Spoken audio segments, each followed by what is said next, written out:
Hello and welcome to another episode of Earth911's Sustainability in Your Ear. I'm Mitch Ratcliffe. Consumer society is destroying the planet. We all have come to realize that, and with so many climate-related events going on around us, the extreme hurricane season, the wildfires in California, the Amazon, and Australia over our winters, all show us that the impact of human living on the planet is out of control. And we're very fortunate today to have Catherine-Soper, who is Emerita Professor of Philosophy at the London Metropolitan University, join us to talk about her new book, Post-Growth Living, for an Alternative Hedonism. And it's coming out on November 10th from Verso. And we encourage you to grab a copy and think about how we live and how we can think our way out of this challenging situation. Catherine, welcome to the show. How are you today? I'm very well, thank you. Thanks for having me on the show. Well, I read with interest your new book, Post-Growth Living for an Alternative Hedonism. And really what you do is you offer us a way of, or at least recognizing how challenging it will be to move out of the rampantly consumerist lifestyle that we live today and into a more sustainable future. And you point out at one juncture in the book that Americans have increased their purchases, just the amount of stuff they buy, by more than 100% since 1948. And you proposed this idea, alternative hedonism, a different way of enjoying our lives. Can you tell us what alternative hedonism is? Yes, I mean, basically it's an argument that we need to open up new ways of thinking about human well-being and prosperity. Climate change is obviously very alarming, but it is the outcome of ways of living, working and consuming that I would argue are also in many ways not that measurable. Mm-hmm. So my argument for alternative hedonism dwells on the enjoyment and benefits of adopting a less high-speed, consumption-oriented way of living. It points to the uglier, more puritanical and self-denying aspects of the high-carbon lifestyle. I'm talking here, for example, about time scarcity, the stress, the insecurity, the ill health, pollution and waste that it occasions, and the commercialization of children, the loss of community, and so forth. Climate change may threaten existing habits, but it can also encourage us to envisage and adopt more environmentally benign and also personally gratifying habits and practices. So alternative hedonism is premised on the idea that even if the consumerist lifestyle were indefinitely sustainable, which of course it's not, mm-hmm. It would not enhance human happiness and well-being beyond a certain point that has actually already been reached by many in the most affluent societies. And I would argue that it's new forms of desire rather than fears of ecological disaster that are most likely to encourage more sustainable modes of consuming. By supplying a broader cultural dimension to the existing arguments and outlooks of the political wing of anti-systemic forces, alternative hedonism can also help to build a more diverse and substantial opposition to the prevailing economic orthodoxy. And, you know, there are organizations in the States, and perhaps most notable at the moment, the Next System Project, that are taking that kind of position. It can also provide an overarching imaginary for the various initiatives seeking to bypass mainstream market provisions by means of alternative networks for sharing and recycling and for exchanging goods, services, and expertise. I mean, I think that people, you know, who are on Earth911 are kind of part of that body of people. Well, the idea of an alternative narrative of prosperity is very intriguing. But let me ask, from your perspective, and you've been looking at society and from the perspective of theory of need and theory of consumption now for a long time, how did we get to this place where life is literally a hamster wheel that once you get on it, you don't feel you can get off without somehow falling behind? Well, I think that we have to accept that this is to do with capitalism, which is profit-driven, and profits depend on a continuous supply of new products or services being sold. So the very dynamic of our economic system requires constant productivity and innovation, all of it eating up resources, and a lot of it scarcely gratifying any real need. But we're nonetheless enticed into buying more and more stuff through brand marketing and advertising, which, as I'm sure you know, devotes massive budgets to persuading us of Immense, yes. their particular vision of the good life. I mean, I'm not denying that it has its attractions, but our economic system, the power exercised by the corporate elite that preside over it, and the monopoly acquired by advertisers on everyday imaging, all combine to exercise a hugely formative influence on people's choice. And they also generate and thrive on what you could call a kind of competitive consumption, the hedonic treadmill of emulative consumption, where people have to keep buying in order to keep up with the trendsetters, in order to keep in fashion and so on. And that is further encouraged now by the very rapid changeovers that manufacturers deliberately introduce in the fashions, particularly in things like trainers and clothes and so on. Technology, everything, cars, yes. In technology, indeed, yes, that's true. And I think we shouldn't forget either that the choices that the consumerist lifestyle excludes, for example, those who want to walk or cycle are constantly subordinate to those who drive. You can't very readily escape from the car culture's command over public space, or the noise, or the pollution, or the stench, or the piles of waste and so on that go with that. The call to consume less is often presented on both sides of the political spectrum as something that's potentially authoritarian.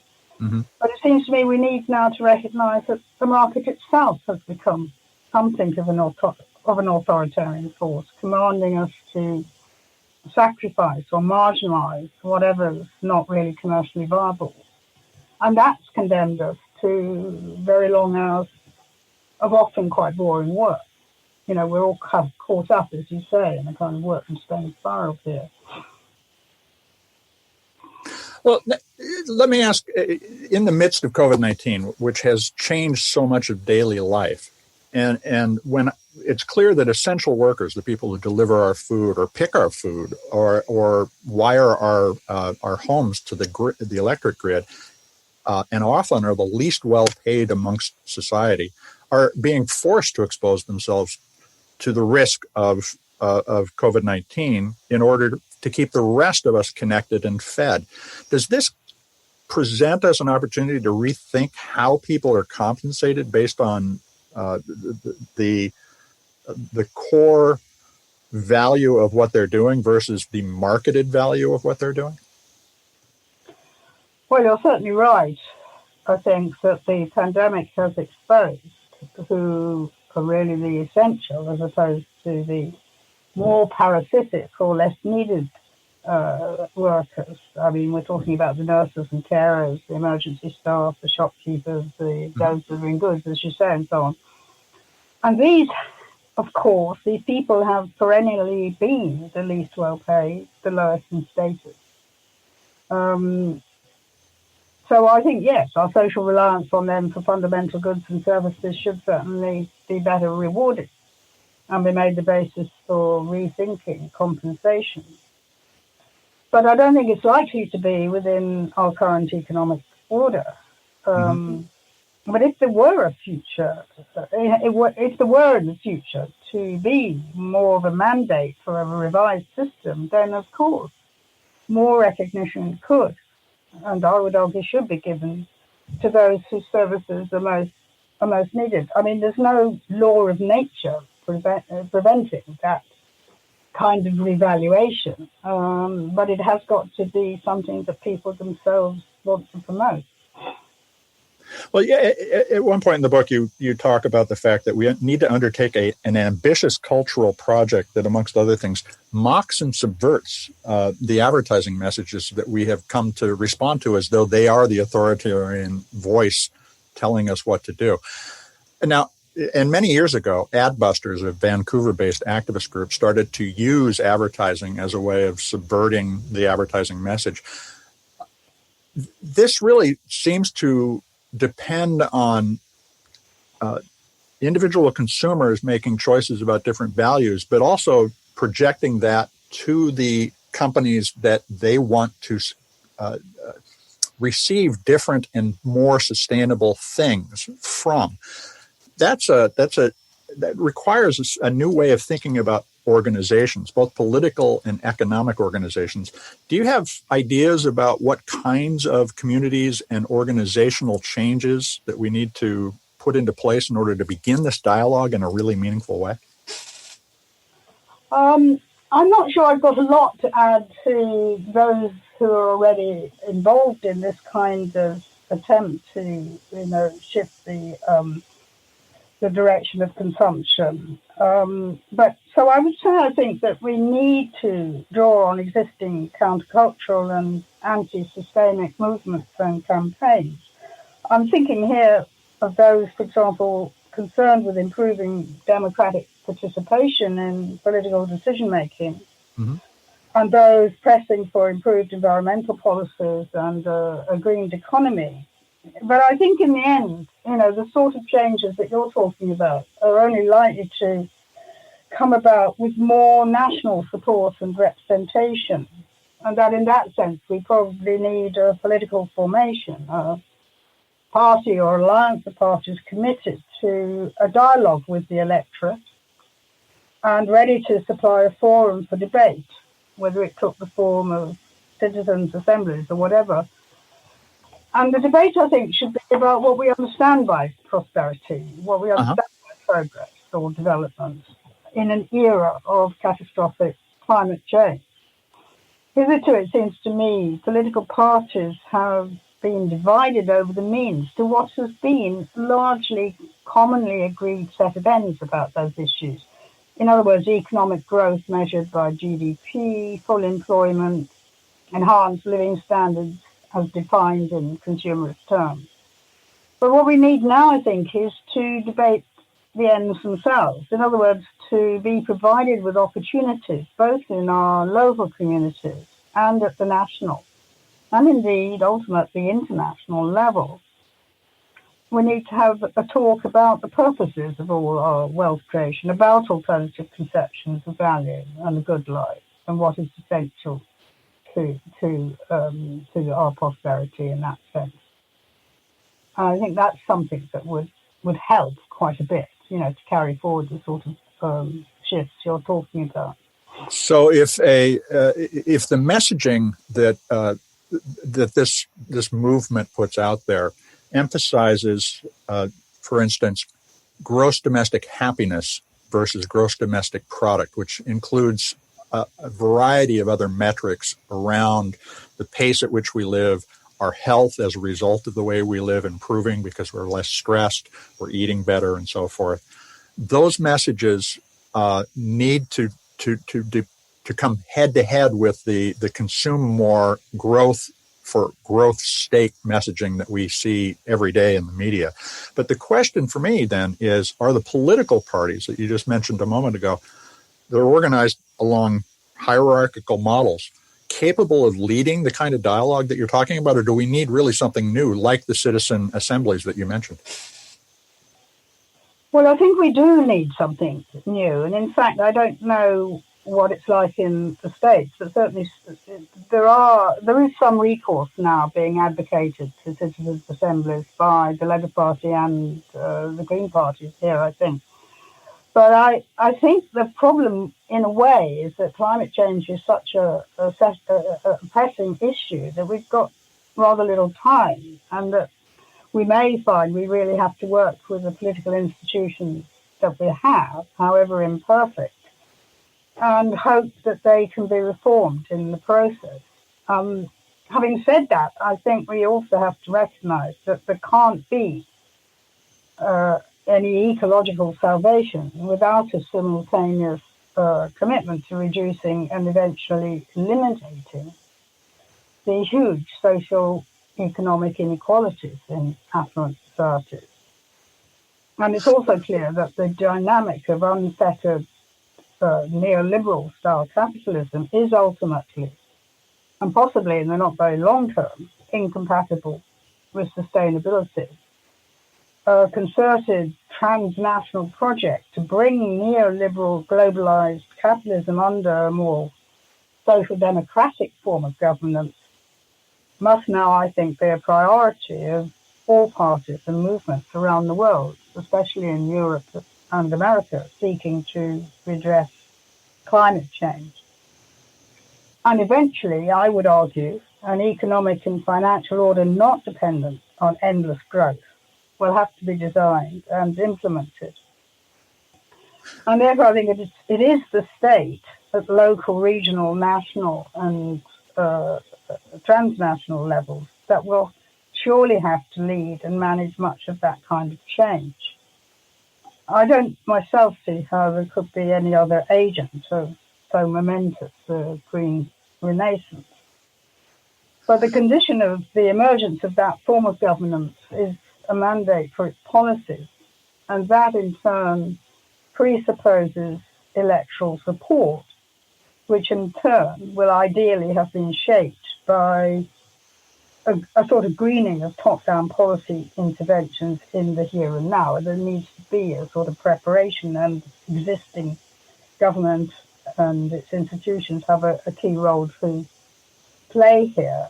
They need to become, I would argue, much more proactive in encouraging greener ways of living. For example, the provision of safe routes and other facilities for cyclists not only leads to more cycling with all the advantages to health and well-being that follow from that, it also lets everyone experience the pleasures of reduced motor traffic, and therefore it reinforces support for the transition to a less car-centered way of living. And that, I would say, exemplifies what I've sometimes called an alternative hedonist dialectic, in which an initial is still quite equivocal support among the public for changes then legitimates the introduction of certain forms of collective self-policing, and it then gets extended and consolidated because of the pleasurable consequences of that policing. I mean, here in Britain, the introduction of congestion charging in our city, particularly in London, was quite unpopular. So in a sense, it was foisted on people initially. And yet central London is a lot more livable now that cars are not as freely able to go in. Yes, and then when people had experienced it, it became much more popular, and it became perfectly possible to extend it with much, much fuller public support. So there's that kind of way in which I think, government has to kind of come in and push things in a particular way. I mean, people can't expect to cycle if it's not safe to do so. No. Well, so I think what you're saying, and I agree with this, is that government has to do the unpopular things first. And yes. You asked earlier about the difference between the U.S. and the U.K. I think they're very similar, actually. But in both countries, we have leaders who are tending to cater to a base, an ideologically defined base, rather than an open-minded base looking to rethink and improve the way we live. So, yeah. From your perspective, could government, simply by directing a lot of subsidies into green living, that would be renewable energy, cycling, mass transit versus individual vehicles, would that be maybe the catalyst that could start to open our eyes to the new hedonism? Well, I think it would help a great deal, and I think it should go along with the kind of opening up the kind of debate with the public about prosperity and the purposes of our economic activity. And and the two together, I think, could combine to create more of a sort of cultural revolution around green thinking. And I think that could very possibly then, allow for much more radical changes, socio-economic changes, than we've been able to accomplish so far. And that would set us on a more genuinely sustainable path for the future. Now, you obviously are not anti-progress, which is different than being pro-growth. And we're talking over the internet, which, of course, didn't exist in a widely distributed way until 25 or 30 years ago, and has enabled us to do a lot of new types of intellectual travel, as well as connecting with other communities and potentially opening our minds. Then again, there are all the downsides we know about from misinformation and the rise of cultic relationships across the internet. But are you confident that in addition to changing our mindset, that we can, to some extent, invent our way to an efficient system that could also be more humane? Or does the technology itself simply lock us into the current model? Well, I'm not confident about answering this. Okay. I'm not. I mean, I will say a few things that have occurred to me, but I'm not an expert on in this kind of area. I mean, certainly some on the left have celebrated the internet as a kind of source of post-capitalist collaborative. I'll admit freely, I was one of them in 1990. Right. Okay. And they've suggested that the Internet of Things is giving rise to a sort of third industrial revolution, and that it's already boosting productivity to the point where the marginal cost of producing many goods and services is nearly zero, making them practically free. And so the result, it's claimed, is corporate profits are beginning to dry up, property rights are weakening, and an economy based on scarcity is slowly giving way to an economy of abundance. And going along with that, there's often a sort of, approval of the internet as providing endless and abundant sources of information. However, I do myself feel somewhat skeptical about some of these claims. Anyway, I mean, one of the things that troubled me is that so little attention seems to be paid to the massive increase in energy that would be required to sustain that kind of revolution. I mean, power consumption in the A1 sector is set to triple, I've been told, in just the next 5 years. Mm-hmm. So if we were to become that reliant on the internet, we need to know what the energy source is going to be. It is possible it could be also, a sustainable form of energy, but we will be needing to rely on a much larger energy input than even currently. I'm also a bit worried about how little seems to be said about the e-waste that I think would be involved and the problems of its disposal, which we're already obviously facing. And in a way, also, I think the implication of some of this sort of talk about the abundance that would be supplied seems a bit contestable. I mean, do we actually really want to go down that road of thinking always in terms of ever more abundant provisioning? And sometimes that goes together too in the sort of more tech utopian ways of thinking with a kind of confidence in drones and automation to do things for us. So I'm a bit sort of worried about that. I'm also slightly concerned that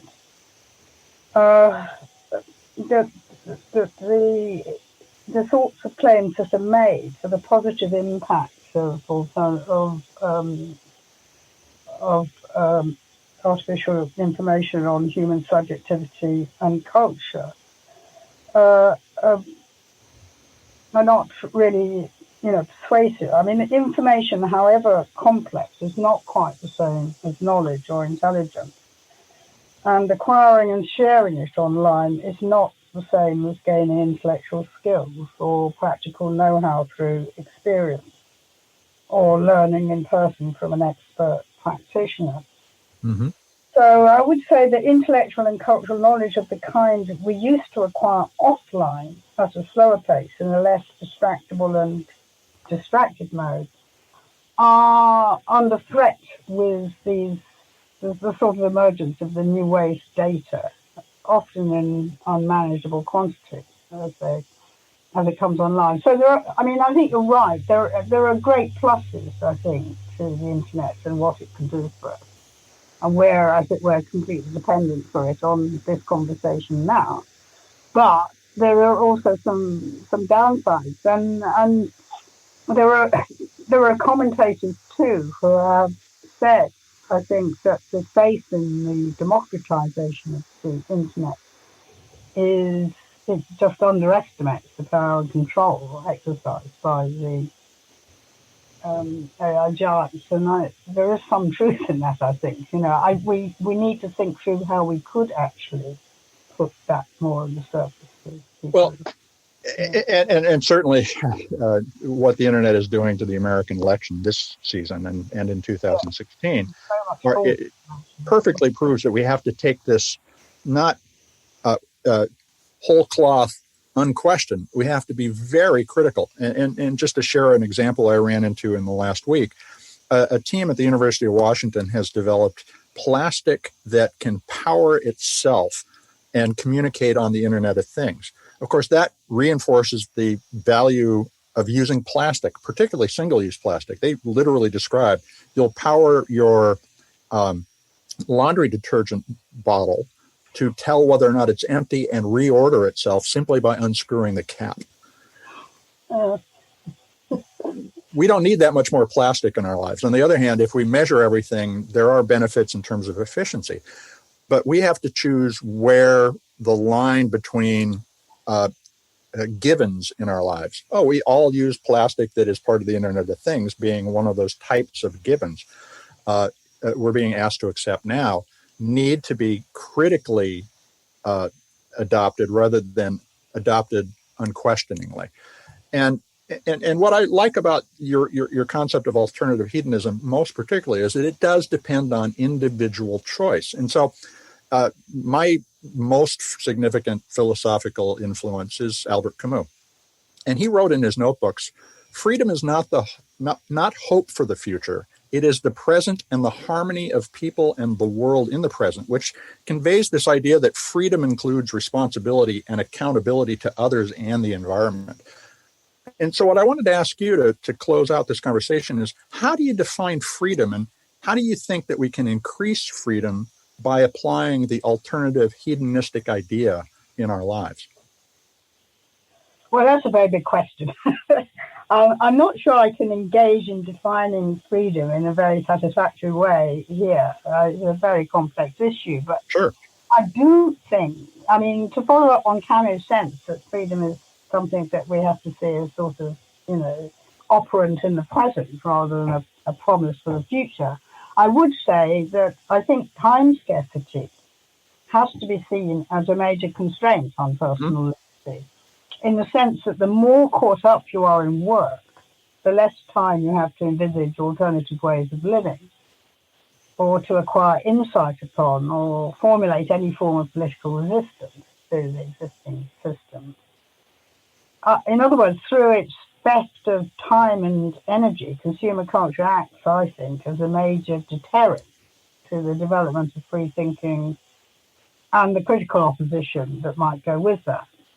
The methods whereby it drives growth and perpetuates inequalities of income, education, and cultural capital also help to secure it against political subversion. Whereas alternative hedonism, which advocates a post-work culture that would allow many, many more people a lot more free time and provide them with more education and resources to make use of it, would actually, remove some of that time scarcity and open up free time, which I think is an essential asset of personal freedom. because it allows for that reflection on one's needs and ultimate values. The other point, which I think you're making too, really, is that freedom is never exercised in the absence of all forms of restraint. To free ourselves from the constraints that climate change is placing on our actions now and in the future, for example, we need to exercise the freedom that we have in the present. We need to free ourselves of the socio-economic order that's driving that's driving climate change. And that freedom may come at the cost of some shopping and consumer choice and luxury consumption and so on. But it's worth pointing out, I think, how far the freedom of the shopper in market societies is also confining others elsewhere, not least, for example, where the goods that have been freely chosen, as it were, have been produced through underage or sweatshop labour. And as I was saying earlier, I mean, we've also got a situation where interests of cyclists are in competition with those of car drivers and so on. So, you know, there is never a sort of totally free play for everybody. Someone's needs are always, or nearly always, at the expense of someone else's. Well, and it's interesting because what we frequently hear is that if I make a change individually, it will not contribute to a major change. Although you see that is not true. In yesterday, Coca-Cola released its quarterly report and said, no one's going to football games, so we're not selling as much Coke. Nobody is going to the movies, so we're not selling as much Coke. That's hundreds of millions of individual choices not to do those things that have added up to Coke selling a lot less Coke. Yeah. And yet we're told that our individual choices as consumers really don't make an impact. But what I think is clear is that we can, simply by making our small changes, contribute to a major change. And I guess my final question then is, given what you know about climate change and what you have thought through about the value of work today and work in the future and our consumer culture, do you believe that there is a positive choice to make compared to what will happen if climate change develops into the worldwide catastrophe it clearly seems to be headed toward? Do I feel that? Sorry, can you just? Can we tell the story of an alternative way of living that makes a positive case for those many small changes in our consumption that will add up to? Yes, I think we certainly can. I mean, I think you're right that you know, every act counts here actually, and that, you know, the accumulation of small acts actually creates, you know, adds up ultimately to something that looks more systemic and undermining. And I think there are probably many instances of how social change in the past has come about through multiple, you know, accumulation of individuals taking opposing action. I'll be thinking here of the abolition of slavery, or of the way in which the feminist movement initially takes off and so on. That if all individuals waited, as it were, for the system to change, it never would. So I think that you're quite right, that we need to take that sort of, you know, we need to emphasize the potential and the freedom of individuals, although, you know, not denying that they're also subject to many formative influences coming from their culture and many constraints coming from the systemic aspects of their own culture. But there also is an element of freedom and an element of choice here involved. And by exercising that, I think you build, you know, protest movements which eventually have a major, you know, a much more macroscopic impact. And I think it would be absolutely wrong to become fatalistic about climate change. I mean, there is no doubt that we can change. It's not like the law of gravity, and human actions can certainly contribute, and they are alone probably now able to contribute in the way that's needed to actually shift it away from a catastrophic outcome and the ecological barbarism that we otherwise risk falling into. Well, I have to say, every act counts, which you said a moment ago, really gives me hope. And I want to thank you, Catherine, for joining us today. Okay, thank you for having me. Thank you for talking with me. Folks, that was Catherine-Soper. She is Emerita Professor of Philosophy at London Metropolitan University, of course, in London. And she's the author of the upcoming book, Post-Growth Living for an Alternative Hedonism. It's coming out from Verso Books on November 10th, and we urge you to check it out. Buy a copy, buy the digital copy so you don't cut down a tree. This is Earth911's Sustainability in Your Ear. I'm Mitch Ratcliffe, your host, and we will be back with another interview soon. Everybody stay safe, take care of the planet, and take care of one another.